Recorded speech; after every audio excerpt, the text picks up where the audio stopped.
Well, hello, creatives, community, and kind folks. Welcome to RPG with DBJ. I'm your host, DBJ. Welcome to this Trope Tuesday as we talk about hex crawling all week long. Now, of course, yesterday, Monster Monday, was a little introduction, and I gave you a little bit of a reason why we're breaking away from the cutting class series. Um, it's all because of a NASA satellite that traveled out to a an asteroid known as Bennu that has a slight chance of hitting the Earth, actually. And the satellite picked up was tasked successfully by arriving at the asteroid, possibly picking up some samples, and on its way back, and we'll be back to Earth in 2023. And it was just something that kind of like bypassed me, unfortunately, but because I'm a little bit of a science nerd, and I was like, man, but this is actually kind of. I always take these kind of things and relate them to tabletop RPGs because it's really my favorite hobby. So yeah, it's thank you there, Rickard. It's not that I'm awake. It is the camera turns on and it turns me on. So anyway, I thought we'd talk about some of the I don't want to. I guess it does relate to tropes, but some of the tropes for exploration and the you guys are crazy. Hey, listen, I got to do something at 5:30 in the morning. I watered and fed the kitties and the fish, and got my background set up and everything. So got to. Yeah, please don't memify me. All right, so uh, the reason for exploration, right? So in our classic Dungeons and Dragons, we like to take our adventurers and send them out into the unknown. But I think we lose a little something because there's some real world reasons why people have gone out into the unknown, and I think we could pull on those threads and create something. You're cracking me up here. Yeah, here in the states it is 6 a.m., 6:04 a.m. To be precise, and so yeah, I got to do something. This is the show is my coffee, I suppose. So it's my passion. So I thought we would talk about some of these, and one of the main things about exploration, of course, we know, and I'm going to go through a long list of reasons why people bother exploring in the first place, and these might be great reasons for including them in tabletop games, and then kind of the we're going to end up talking about a little bit of the aftermath too of exploration as well, and some of the dials you can turn on exploration instead of just making it instead of us folding our arms, pouting, and going, "It's the boring part," and trying to hand wave it away. Yeah. Thank you there, Rickard. It says you are so awake that it looks like you have the camera smoothing filter enabled. I hope I do. Or maybe I just shaved. Gotta get these grays right out of my hair. You got to be old enough to remember that commercial. Here in the states. Okay, so um, exploration. So let's begin with the first parts of exploration. We know that the people explore for pride, money, religion and faith, arrogance, expansionism. War and conquering other nations. I mean, there's so many reasons why people would explore. Whether it is a destination to get to or a reason to get the hell away from. You know, oh, Mr. Spencer. Hey man, long time no hear. What's up? What is up, people? Anyway, the escaping from a place is one great reason to have a hex crawl, as well as getting to another place. Look, standing on the beach of a new location you've gotten to, looking back over the horizon, and seeing the world, crumble and be destroyed from your behind you, and looking forward into a new world is a great a absolute fantastic reason to put your player characters on the path of exploration. Maybe they just cannot go back home, whether they are uh, religiously persecuted, maybe they're criminals. Yeah. Mr. Spencer says also a pilgrimage, a crusade, and a carnivore are all methods of group movement. Yep, absolutely. Why go out into the unknown? Maybe a pilgrimage. Maybe there is a either individual, very private, or maybe there's a cultural reason to to go on a pilgrimage of some sort. It could be very social, a part of the world. Hey, you've come of age. It's time for you to get the hell out and go travel the world for a year or whatnot. I There is Romspringer. I know I'm butchering the pronunciation, but it is a version here in the States amongst the Amish, where the young people have a choice. You either go out into the into the devil-filled world and live there permanently, or come back home after a year, after sowing your oats.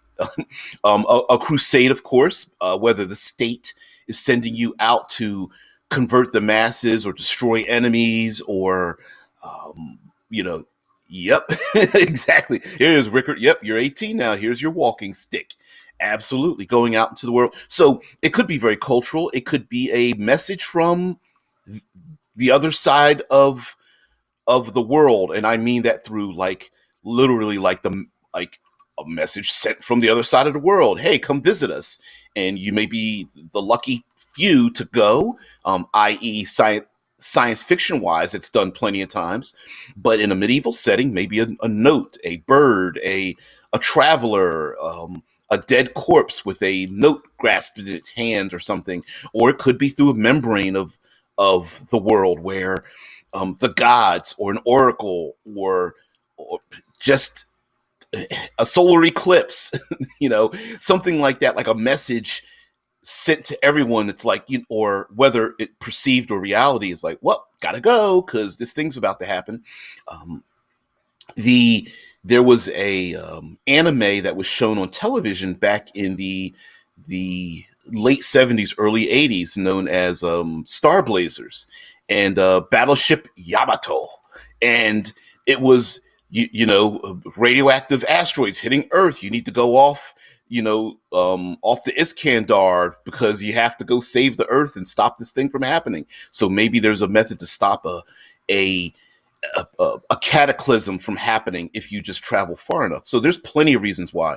And our here in the States, we have a whole genre known as the I got to bring up movies and television, whole genre of the Western movie, and a lot of those were.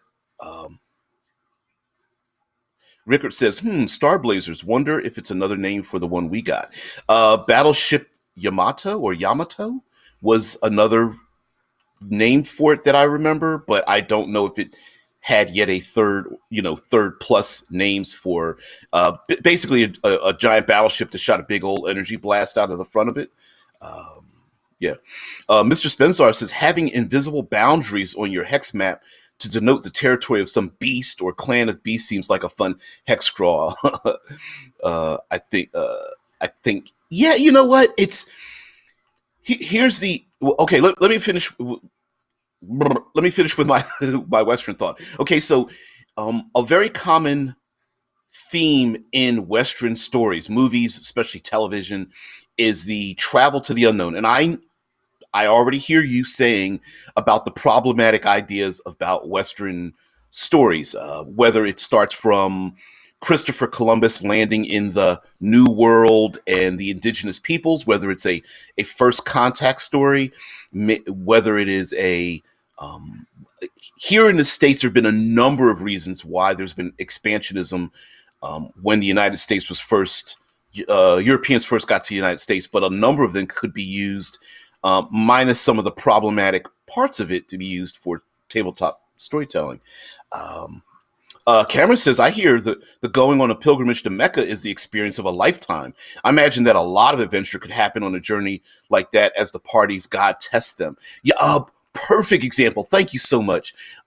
Yeah, going to Mecca, or even I'll say the cradle of religious civilization, right? The top three contenders for religion in our world have a form of returning to the returning to a religious um, it's like gravity for people who are religious, right? Whether you're Christian, Jewish, or Muslim, it's going back to that part of the world. And, for those of us that don't live there, like Cameron says, here's the experience of a lifetime. As a matter of fact, Malcolm X was transformed by his experience traveling to Mecca. Who of course came back and got killed, was assassinated. But the point is that it was a transformative experience. And who's to say that a group of characters, religious or not, maybe there's some party members are like, yeah, I'm really religious. I'd like to go on this trip, and the others are like, you don't know what you're talking about. I'm going to follow you just to prove to you that it's not a big deal. Or historically, hey, I'm a archaeologist. I just want to be there, be in the midst of history, right? There's lots of people who want to experience things, and of course, there's always the I want to experience the thing because it's an experience to have. Plenty of us have. Why do we want to get to the other side of the street? Because there. I mean, there's a huge drive for individuals that are like that, where they just want to go into the unknown because it's unknown in the first place. Others want to bring back that information, whether it's history or artifacts or knowledge or meeting brand new people, or people going around the world just to eat new foods in the cradle of the locations where those foods are made. So yeah, there's plenty of reasons. Yep. Rickard Johansson says, hell, just following in the wake or being in a city as Mansa Musa passed by on his pilgrimage would probably be ground for a lot of adventures. Oh, yeah. I mean, and who's to say that we we tend to presume that the player characters are the first after an extremely long time. They don't need to be the first to go on a major trip. We do know of the classic, everyone sitting in a tavern and the old man comes in with a map to an uncharted region, and then the player characters, or it's the six expeditions have been sent but none of them have returned, it's time for you to go. So many people may have traveled the pathway the player characters are following, almost like an investigation of sorts.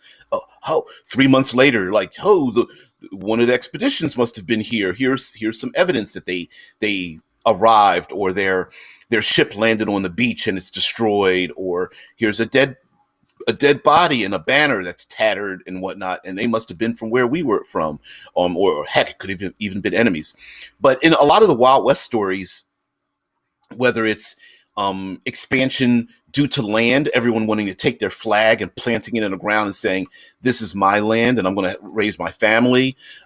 Whether it is resource extraction through like coal mining or harvesting, or silver and gold with the gold rush. Maybe it's expansionism due to other things like industry, such as the railroad, or being a Pinkerton and guarding goods and services and people on wagon trains across an unknown land. Others, it's to get to the other side of the world, even.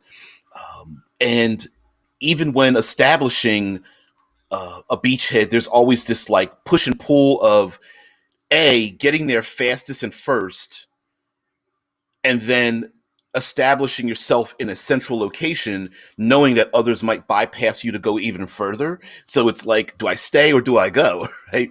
And that's a problem. Yeah, Rickard says you enter the Egyptian tavern and see a sign over the door, no payment in gold. Mansa Musa must have been here. Yep. Yep. Whether it's, you could do this with any ancient civilization in our own world, whether it's following the path of Viking raiders, or traveling literally down the Nile, although on our maps it would be up the Nile to the cradle of civilization or something of that nature. Um, Indiana Jones comes to mind about finding lost treasures and whatnot. But the other part of I want to bring up with the hex crawl and the reasons for going out to the unknown are the side effects of it. Because a lot of times we think of, and I understand this might be a little bit more add more complication, but I think it adds more story. Where, yeah, the PCs are on their own. They go out into the unknown, and it is this exploration. We're going to walk through hexes and discover unknown things. But there are two things that we can consider to add into the game. First of all, it's the what I brought up yesterday. It's the boat analogy I made up, where there's pristine waters ahead of you, but you're creating a wake behind you.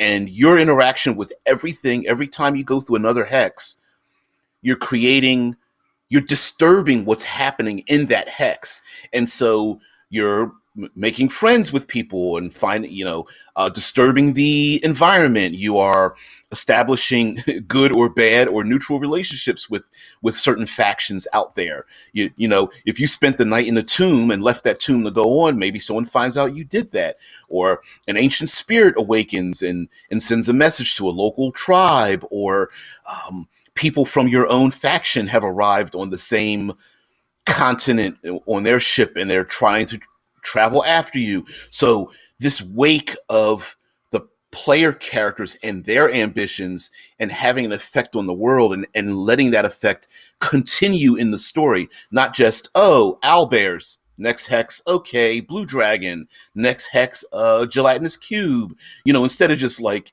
almost as if there's a door that opens and closes behind you, to let that blue dragon be pissed off that someone raided their home, or that the owlbears are on a migration schedule and might pass by the PCs yet again, or that the gelatinous cube was left there by a wizard who's like, wonder who went into my tower, and continuing those stories. But also, what happens when the PCs get to where they're going, or live long enough to let other people know that they're still alive, right? The gold rush going into Canada and the Klondike and whatnot, and the oil rush and building the railroads and all that kind of stuff. There were people that came behind them. There's even the television show Deadwood was about that, where basically a town just got set up randomly, and then a bunch of people, outsiders, just started building on top of it, and people followed them. Who's to say that the player characters, by force or choice, decide to build an encampment that turns into a settlement, that turns into a village, that turns into a town, and the PCs leave, and when they come back to their small little encampment, they see 5,000 people there, and they're like, what the hell's going on? And who's to say that they don't become the impetus for other people to follow them? And the other thing I'd like to add to this is, hey, you guys ever remember, Dragon Magazine? I don't know if any of you remember Dragon Magazine, most specifically the ecology series of a number of monsters. Yeah, and for those who don't know what the ecology series was, basically it's pretty self-explanatory. The old Dragon magazines would take a creature and they would have an ecology series. They would talk about the origins of the creature, their motivations, where to find them, the origins, some of their strange permutations, how long they live, how do they breed, are they connected to outer world monsters, are they extraplanar, what happens when they sit on, what happens to a Jinn that's on the prime material plane for too long. What are their relationships? Do they learn or develop beyond what the monster manual says? And then a lot of times they'd even give you additional examples of them. And this is a great opportunity to flip the script. Are your hobgoblins, do they have blue skin in this new world? Um, is this new world filled with man-eating plants? Is it a big jungle-like landscape? Or um, the owl bears, do they migrate and hibernate and or hibernate?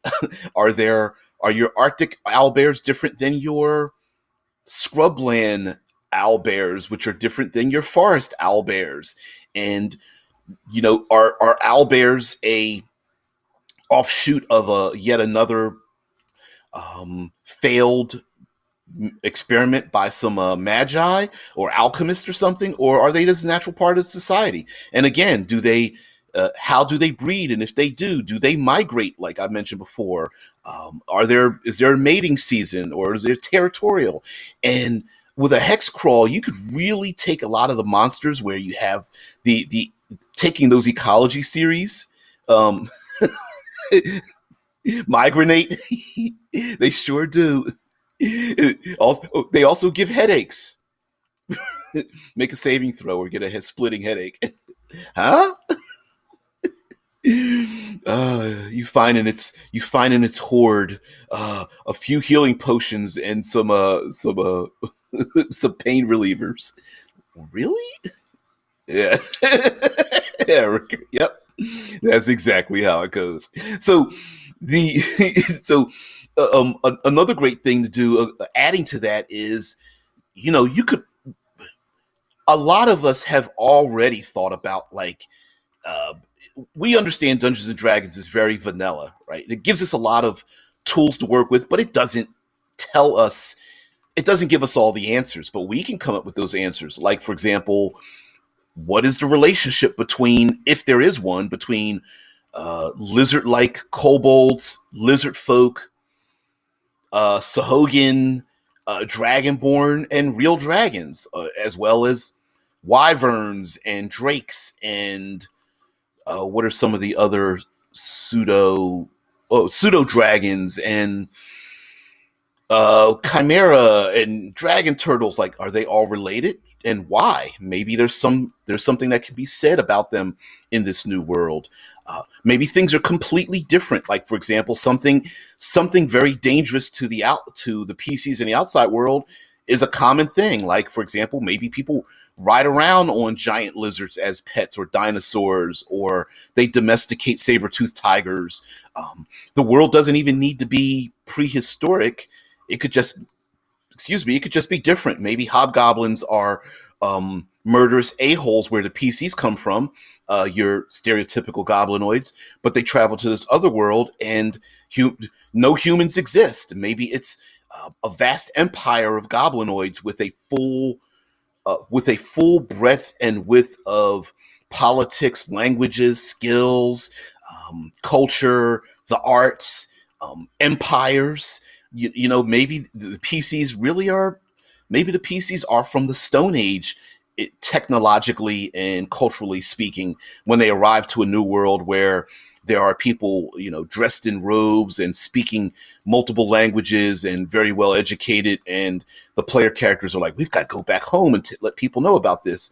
And the gold dragon noble is like, you're not going anywhere, and I'm going to send my agents after you.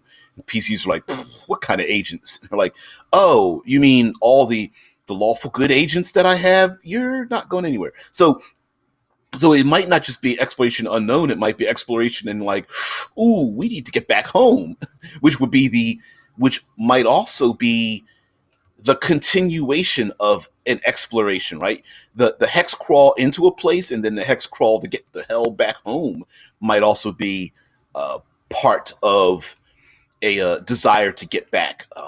Or maybe a great civilization is collapsing in upon itself, and the PCs arrive, and then now it's a chance for them to take back with them, whether it's rescuing people, bring the MacGuffin back, whether they are an enslaved portion of society, or a magic rod, or a destroyed magic item, or a great grimoire, or what have you, and they have to bring it back home. And so there might also be the equal and opposite travel back, where sure, the PCs might be familiar with their direction back home, but maybe things have changed, or enemies have infiltrated or made an encampment themselves in in preparation for seeing the PCs on their way back. So yeah, yeah. Rickard's like they have to migrate, which is a massive headache. So they have to hibernate to get over the headache. That's why they're bestial. It's just like my head hurts and no one understands me. And the druid's like, I don't what I can't. I just your mouth's moving, but I can't hear you. Yeah, dude, relax. I can't. What? That's why the druids are never friends with the owlbears. It's just the owlbear, just like blah blah blah. The druids and rangers are like, I don't get it. Tried to save you, but whatever. Don't take it out on me. The One of the great tropes of hex crawling is resource management, and this is a huge thing in the tabletop RPG community. It's one of those things that has a lot of contention to it because on one hand, when you remove it from the game, there is a whole section of the RPG community that's like, what the hell did you just do to ruin my game by removing a thing? And what I mean by that is we have right now we have people who are clamoring for Dark Sun. I mean, they are rabid fans of Dark Sun, and anytime there's ever a hint of it, like for example, when WotC put out their Unearthed Arcana about a variation on psionics, everyone's like, oh, Dark Sun's got to follow behind it. Remember, WotC's all about theme and story behind whatever they create. Psionics, and because psionics was very big for Dark Sun. And so, although I contend that psionics already exists, it's just reskin with whatever the hell already is in the game. There's lots of magic, just rub off the serial numbers, but that's just me. But anyway, the Dark Sun is all about survival, right? It's all about resource management, including the fact that metal doesn't exist in Dark Sun. And I think, yeah, well, and that's for money, right? Yep. Like Rickard says, sadly, I think WotC is just going with the Magic the Gathering settings, which, it's very intelligent to do that because there are that part of Hasbro makes a ton of money. They print money. While they print cards, they print money. And why not bring those people over and their money and their expenditures over into role-playing games? But again, like Planescape, like the Magic the Gathering settings, which, by the way, we already have a number of Magic the Gathering settings where the player characters can go to other worlds and explore those other worlds and what those worlds are about. Exploration doesn't necessarily mean hacking and slashing through thick underbrush. It could just be going to other worlds and, much like Star Trek, arriving at another place where things don't work the same way we assume they do, and then trying to fit in, go on an adventure, and move on. And there's nothing wrong with that. Even though you may not consider that to be a hex crawl, remember, without using hex paper, you don't need to use hex paper. It's the idea of a hex crawl is that you have a sandbox, and remember, a sandbox itself has borders to it. And if you stay within those borders, that means that the player characters can move about any way they want to. One of the original, I can't say it is the original, but one of the original hex crawls was an adventure called X1, the Isle of Dread, I believe. And the Isle of Dread was literally just a hex island that had a number of important locations on it and a bunch of hexes. And so the important locations with their little, you fill in the little hex tab with a symbol, and off on the side it would say, whether it's A, B, C, D, or 1, 2, 3, and it would give you details on those locations. And the rest of it just had the symbols for, You know, like I said before, the broccoli spear for trees, and the wavy lines for water, and the vertical lines for scrub brush or whatever, you know, volcanoes and those kind of things. And um, Michael, what's going on there, dude? He's like old school D&D. This cast nostalgia at level 9. Hell yeah, Isle of Dread. Yeah. Oh, by the way, guys, for those who don't know, Mike Gould is a bit of a of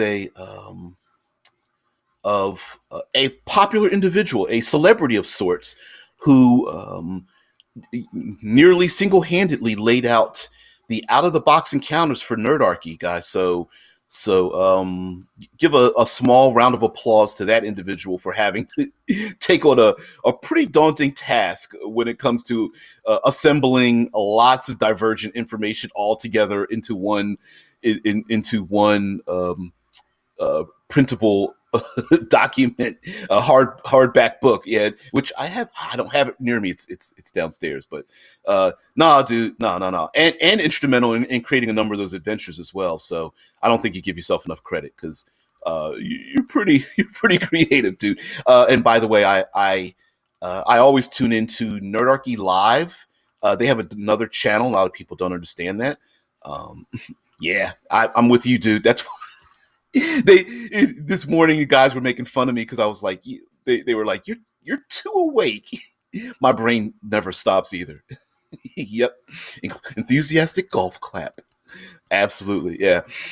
So the other, adding to our hex crawling idea here, where of course you don't need hexes, you could just take a map with important locations on it, and just say, hey, it's going to take you 3 weeks, 6 days, 5 hours to get from this part of the map to the other part of the map. How are you getting there? And then you have a number of encounters, if any, along the way. Now, when it comes to the resource management part of it, as I mentioned yesterday, random encounters were developed as a tension timer to, and I hate to say this, but it's a meta version of this. It was meant to punish analysis paralysis. It was, hey, let's go down in the dungeon, and for everyone that wanted to take all those extra long rests, mind you, um, back before long rests and short rests existed, it took a long time to naturally recover hit points. Then wandering monsters would come knocking on the door, and it would become this escalating danger. And so the random encounter, yeah, it was one hit point a day. And for the wizard with like 3 hit points, meant all the world. And one spell, getting back that magic missile yet again, was pretty terrible. But the dude, oh yeah, I'm with you. Oh, I'm with you.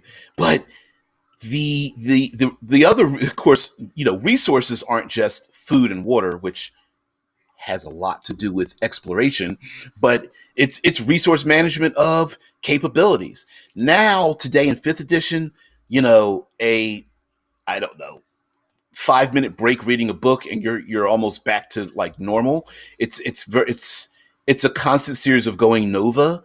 It's not very. It doesn't measure itself in a long lengths of time whether those resources are being depleted or not, which of course in the Dungeon Master's Guide it gives you options for extending out when your resources come back. But much like encumbrance, resource management is often hand waved when it comes to exploration.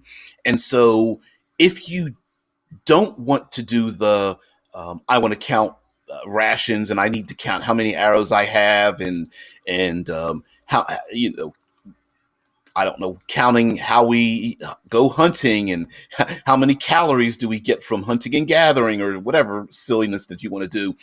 Um, there are a number of games that have different methods of measuring resources, whether it's the Black Hack, which uses a die roll, and whenever you expend a resource, you roll one of your classic 6 dies, and if you roll a 1 or a 2, it reduces down to the next lowest die until you are completely depleted when you fail a die four roll. If you roll a one or two on a die four, you're out of whatever resource that is: food and water, shelter, and it can be a stand-in for all of your resources. So it might not just be food or water. It might just be the things you need to travel on.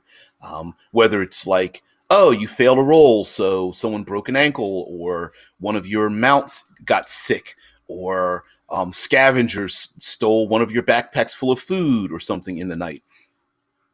Uh, Michael says, that's why I ramp up an organic world. Dungeons have levels, nature doesn't. Sharks don't care what level you are when you swim. You sure don't. Oh, you're a level 3 swimmer? I gotta avoid you. Right. Michael says, skills like survival and nature really become a thing. The Outlander background becomes gold. Yeah, as a matter of fact, here we go with the session zero. Some of those things you might want to not allow. Goodberry, Outlander background, um, the auto button for like rangers and not getting lost, or creating shelter, or finding food automatically for your group, create water, or create food and water, or purify food and water. Though Leoman's tiny hut, those are the things that pretty much make hand wave the difficulties of traveling. But on the other hand, they could be complications too, because if people in a very harsh realm find out you can create food and or water, you might be the thing that they're going to go after, in a world where that does not exist, but you have it. Yeah, Michael says, yeah, hey, shrug. It's not really a thing. Food attracts animals. Of course they do, and that's the. I wanted to. Oh, we're going to tail into this. So, aftermath, I think, should be just as important as the future math.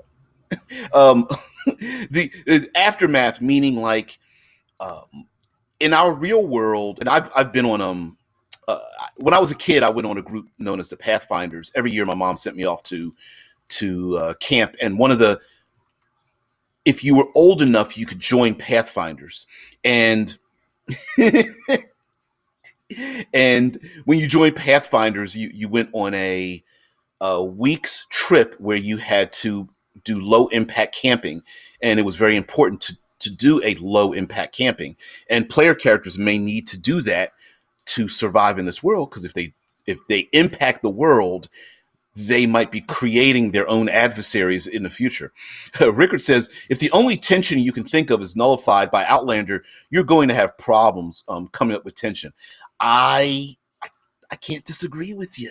I'd love to argue the point, but I can't. That's why, with the elimination of one part of the tabletop experience, it means you have to fall back on another part of the tabletop experience. It's the Superman problem, right? Um, so superheroes. I know it sounds like I'm squirreling, but I'm not. Superman. There are three avenues in general when it comes to tabletop RPGs, and it's very difficult for Superman to make any challenges for Superman, because there's the physical challenges. It's the three pillar problem, right? It's the physical challenges, the social challenges, and the exploration challenges. And if you are physically superior to everything around you, then there's no reason to challenge you that way. So then you have the exploration challenge. Well, when it comes to characters like druids and rangers, and many of them, um, they are superheroes in that fact because they can surpass the exploration part of it. So physically, meaning like through combat and magic, they are kick-ass. Through the exploration, they're kick-ass. So all you have left is the social part, and it's very easy to confront the social part with a person who's like the diplomancer, high charisma, charismatic skills, some arcane powers to back it up, friend spell, charm spells, and things like that. So where does the challenge come from? And unfortunately, most of those challenges come from the combat portion of a lot of games, which means that we're circling the drain, as it were, to come back to, well, Hex crawling is just nothing but a number of random encounters that are just fights to get to where we need to go. So it's just nothing but boring random combat encounters, and I think it's a disservice. So yep.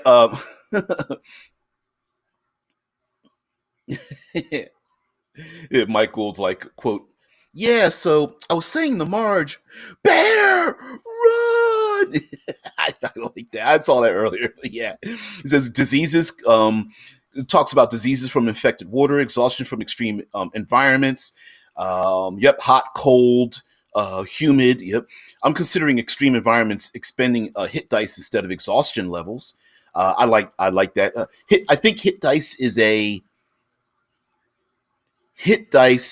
a resource that is underutilized in the game. Like they added it in, but they haven't pulled on that thread. I wish they would, because it's like it seems like an not easy, but it's sitting there, but it's not doing anything. It's like it's our pinky finger and pinky toe. It's like it's out there and it's doing a thing, but not really. A level reflection of better surviving harsh environments. A hex crawling in a desert could lead to starvation or dying of thirst. And these are the tension like things I think that if we could include them in the game, um, or we do include them in the game, again, session zero, which is why I think Dark Sun is taking a long time for WotC to create it, because they're going to have to reconfigure all the things that prevent Dark Sun from being what it is as a setting, or any survivalistic setting for being what it is. But we already have something like that. Like from Dice on Ice, they created the ravaged wastelands of Kryphoth, and in that one, they basically just have a page of like, "Hey guys, here are the things that exist or don't exist." Cameron's like, "Cut your pinky toe off and tell me how walking goes." um, I'd rather not, but maybe. Maybe. Yep. Rickard says Outlander feature just gives you food and water, doesn't give you shelter, as an example. Okay, I normally don't do this, but I'm gonna look up the fifth edition, um, fifth edition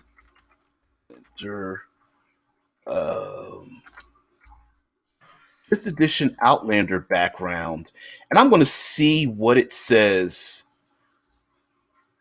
I'm gonna see if it allows,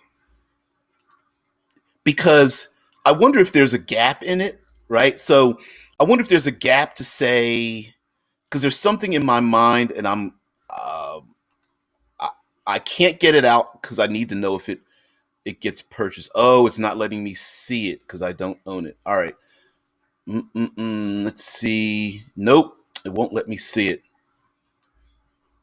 Not at D&D Beyond, and I wonder if Roll20. I wonder if Roll20 will let me see it. Hmm. Mm, mm, mm, mm, mm, mm, mm, mm. Let's see. Because I wonder if it lets you just find the food or bring it back. Because if it lets you, oh, here we go. There it is. All right. So you have an excellent memory for maps and geography, and you can always recall the general layout of terrain, settlements, and other features around you. In addition, you can find food and fresh water for yourself and up to 5 other people each day, provided that the land offers berries, small game, water, and so forth. There is an opening. Sorry, I know you guys I can't see your comments at the moment. Um, so no, it's not an automatic. It isn't. It does say it does say you have an excellent memory for maps. So if you lose a map, you can remember it, right? And you can always recall the general layout of terrain. So you may not, remember that specific cave, but you might remember that there might be caves near a certain location. But it says anyway, you can always recall the general layout of terrain, settlements, and other features around you. In addition, you can find food and fresh water for yourself and up to 5 other people each day, provided that the land offers berries, small game, water, and so forth. Ooh, there is a gap. There is an opening. It isn't automatic. That's what happens when you don't. Yep. Sorry. Now I'm back in. I see everybody in the chat. Yeah. See, that's what happens when you don't read. Because my brain was automatically saying, "Oh, you can automatically do it." Well, the PC, no, sorry, the dungeon master can say, "Hey, PCs, um, you you know where to find food and water, but there might be a danger to get to it." Yep, yep, yep. Like Rickard says, and so no water in the desert, for instance, or no food and water where you're at.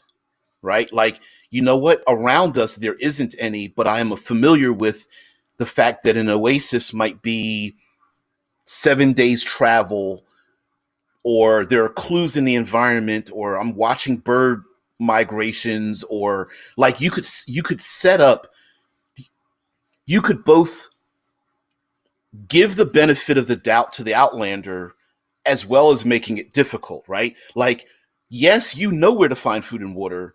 There isn't anywhere you're at right now, but you know in 7 days travel you'll get to that place. So there is a way to there's a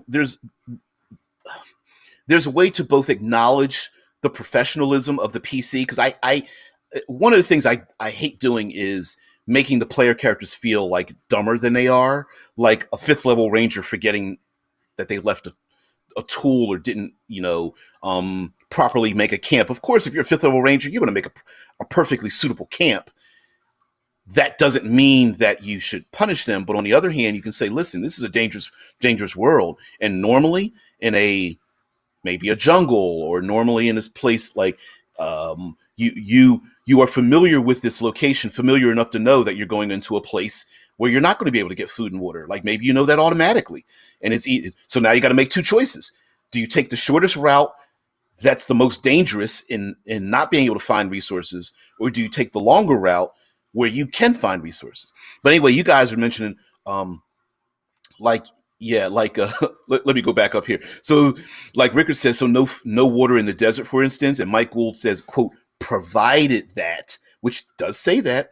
Cameron says, if you have one or more players who really dig survival, do yourself and them a favor and drop them on an island without a way off. They'll love it. I did this once, and it was one of my favorite D&D memories. You know what?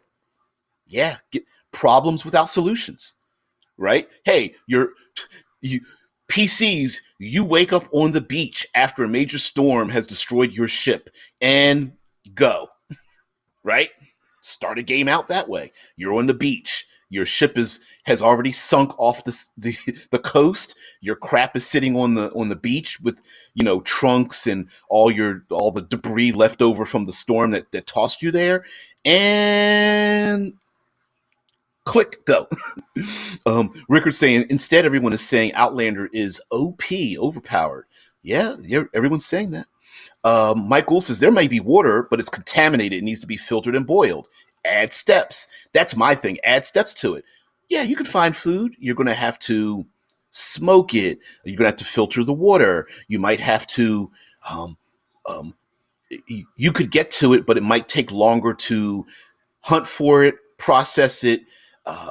Maybe small game is very difficult to find, but it exists. But it's just going to take you twice as many hours to set up a trap and find some gamey rabbits on the prairie or something. Cameron says, like, I'm glad it doesn't auto spawn water. That always irks me that people treat it like that. Yeah, I fell into that trap too. The animals nearby might be inedible. Poison frogs, carrion birds. Yep. Rickard says, in fact, Outlander is a good way to give your players a heads up, as the Outlander would know that there probably isn't water anywhere near in the desert. That's exactly where I'm headed with that too. So they might want to avoid the path, or know that they need to search for X that would indicate water out in the desert. Hey, maybe even gathering enough supplies now to travel through the region where there isn't anything, hoping that those supplies last them for their duration to get them from A to B. And then carrying those supplies becomes the reward, because maybe enemies, smelling the food and water and things like that, tracking them down. So those goblinoids or owlbear, whatever's out there to scavenging, might try to steal that from the player characters, right? So now that becomes like Mike Gould is saying, maybe it just adds another layer of problems. Like, okay, guys, you're going to have to decide what to carry. Do you carry your water or that gold? Do you carry extra food, or are you carrying a lot of those silver pieces or gemstones or those 3 extra magic swords that you got from that Monty Hall game we played last week, right? What do you do? And that's a perfect way to complicate the Outlander background without making it useless. It just becomes a problem. Um, Cameron mentions, even if they get food, there is still danger. Then it's about storing the food without large predators like bears getting it, and maybe the maybe the halfling. Hey, it's seventh meal, gotta eat. But yeah, hiding the food, burying it. I remember in Pathfinders we had to take our food and put it up in trees, because it would draw predators and scavengers and things like that. Um, Burning our waste was a thing as well, that we had to do. You put chemicals and stuff on it. Anyway, Rickard says Outlander is also a great background for people who like survival, as it gives them an in-game reason to use their survival knowledge. I'm with you on that. The plug, the book written by Critical Hit Publishing, known as Survival. I cannot reach it right now, but that book was written off of real survival techniques, like how to light a fire, ways and means of building shelters, uh, uh, re- ways to filter water or get water where there isn't any. And if you are a survivalist, or you have that in you, like, man, I wish I could use these skills. What a great narrative method! Like, hey, I'm an Outlander. Here's how I'm gonna. Hey, I need everybody to pee into this cup, and everyone's like, "What the? I'm not drinking that." And they're like, "No, no, no, you don't have to drink your own urine.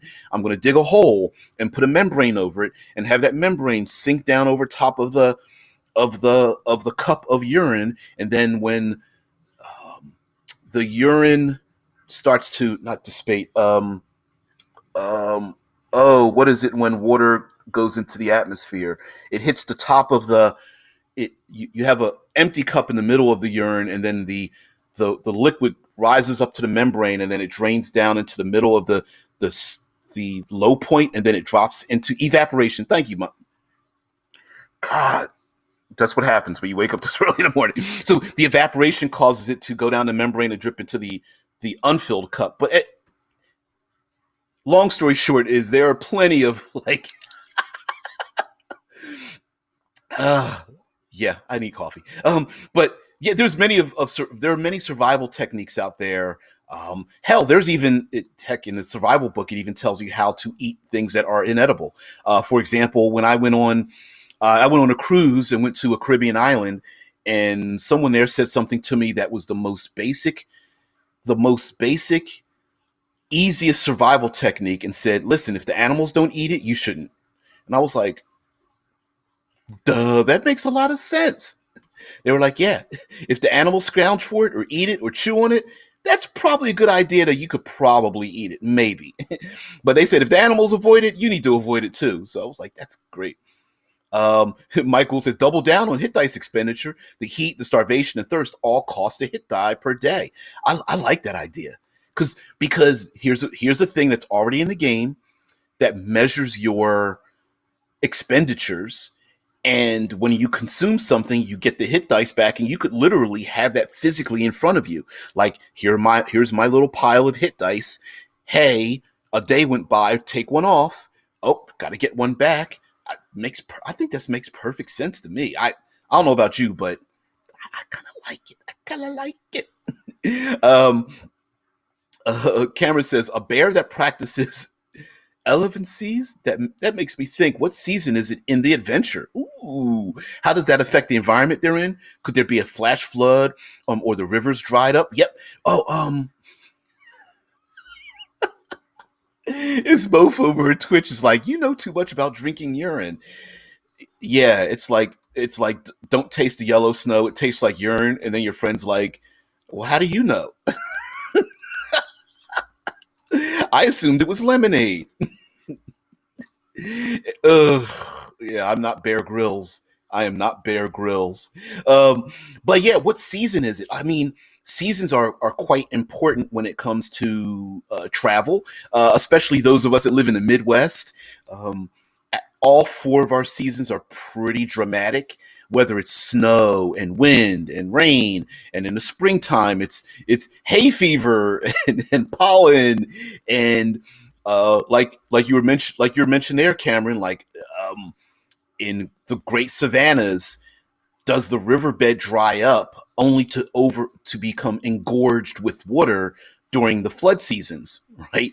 And during those flood seasons, we've seen those videos where all the animals which had survived the long and hard dry season all get together to drink out of the rivers, and they all look up and they're like, you know what, you're looking pretty good, kind of sexy there, sniff sniff, mmm, tasty thigh. Right? Yeah. Flash floods, yeah, like Michael says, seasons would affect what wandering monsters appear too, like migrations, mating season, hibernation, food shortages, mating, territory, being territorial. The the whole mating season, migration, territorial thing might it might be extremely important on how the player characters relate to the monsters and animals, right? Like we assume the druid and ranger are just going to animal handle their way out of all the monsters and natural animals in your exploration world, but not necessarily. There's a lot of animals that on a normal day they don't mind themselves a chin scratchy, a tummy rub, you know, a head pat. But during like migration season, they're like on a mission. Like you better get the hell out my way. Or during a territorial like dominant season, they're like, you know what? On a normal day, I'd be your friend, but right now, hell no. You better. I'm you know, those rams on the side of that mountainside might knock you the hell off because you're like, listen, I got a month to establish my territory and I can't show weakness. So there's a perfectly good reason why befriending every single animal might not work. Wyvern mating season equals death sentence. Yeah, you don't want to get stung by them. Um, Also, this could be again, why don't we reward people for engaging in the world? Like, if the players love survival and nature, hell, use what are some of those other skills unused? Sleight of hand, medicine, religion, whatever performance skill. Maybe we get to use a bunch of those by incorporating them and rewarding the players for using those talents. And what I mean by that is maybe the player characters don't just murder hobo the owl bears or something. Maybe there's a giant migration of some kinds of the great wyvern migrating season, and the PCs are like, let's follow them, and they follow them, or they move along with they befriend a tribe that moves with a herd, or the PCs are dehydrated and they're going to die from dehydration if they don't find a source of water. But then the great mastodon migration leads them to a watering hole or something of that nature, right? Like you could add a number of these things where like Mike Gould says, like nature plus medicine to find berries and make poultices. Um, you know, it could be the magic in the world instead of handing out magic items might be just part of the natural order. Like, oh, you found a bush of good berries. Oh, awesome for you guys. You know, nomadic hill giants with ravaged food sources too. Ooh, yeah, they tuck a couple of bison up under the arm, like going shopping. They got themselves a giant shopping cart, and they're just like 1, 2, 3 bison. What is that? Let's grab a couple of cherry trees. Oh, there's an apple tree right there. Boop. you know. But anyway, guys, we've hit the hour mark. We got a plenty talk about later this week. Tomorrow is it is World Building Wednesday, so we got a lot to go about through that. Like Rickard says, the way 4E skill challenges work, use one skill one way to try to get one of the successes the party needs. That would force players to use less used skills. Um, yeah, we that's something from fourth edition that's kind of been lost a little bit. Yep. Yep. So anyway, guys, got to get out of here. You guys have a great day. Thank you very much for joining me. Please like, share, subscribe, spread the word, and as well, have a great one. I will see you guys later. Have a great one, guys. I'll see you later. Hey, man, you guys be safe and have a great day. I'll see you. Bye.